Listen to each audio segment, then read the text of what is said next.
Remue ménage. Remue ménage.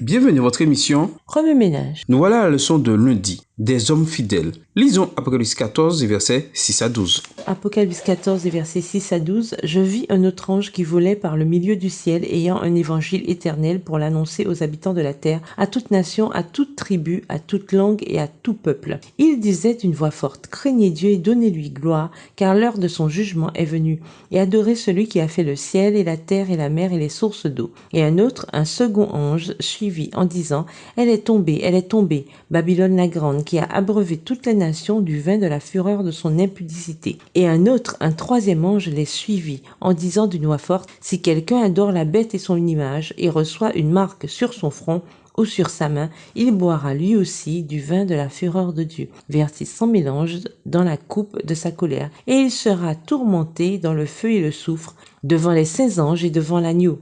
Et la fumée de leur tourment monte au siècle des siècles. Et ils n'ont de repos ni jour ni nuit, ceux qui adorent la bête et son image, et quiconque reçoit la marque de son nom. C'est ici la persévérance des saints qui gardent les commandements de Dieu et la foi de Jésus. Le message du troisième ange, qui englobe les messages du premier et du deuxième ange, est un sujet de la plus haute importance. Tous devraient comprendre les vérités contenues dans ces messages et les refléter dans leur vie quotidienne, car cela est essentiel pour le salut. Pour comprendre cette grande vérité, nous devons les étudier avec sérieux et dans un esprit de prière, et pour ce faire, nos facultés intellectuelles seront grandement mises à l'épreuve.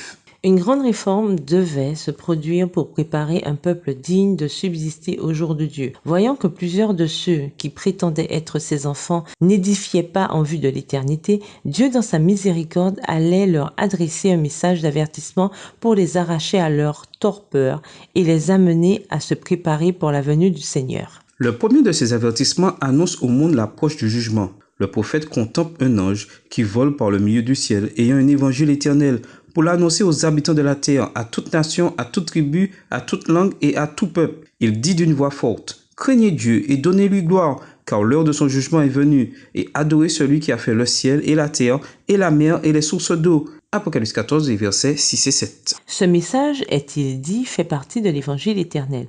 Or, la proclamation de l'évangile n'a pas été confiée aux anges, mais aux hommes. Les trois anges sont chargés de la direction de cette œuvre destinée à assurer le salut de la race humaine. Mais la prédication de l'évangile proprement dite est faite par les serviteurs de Dieu vivant sur la terre. Cet avertissement fut effectivement donné au monde par des hommes fidèles, attentifs aux directions du Saint-Esprit et à l'enseignement des Écritures. Des hommes respectueux de la parole prophétique, plus certaine, comparés par l'apôtre Pierre à une lampe qui brille dans un lieu obscur jusqu'à ce que le jour vienne apparaître et que l'étoile du matin se lève dans vos cœurs.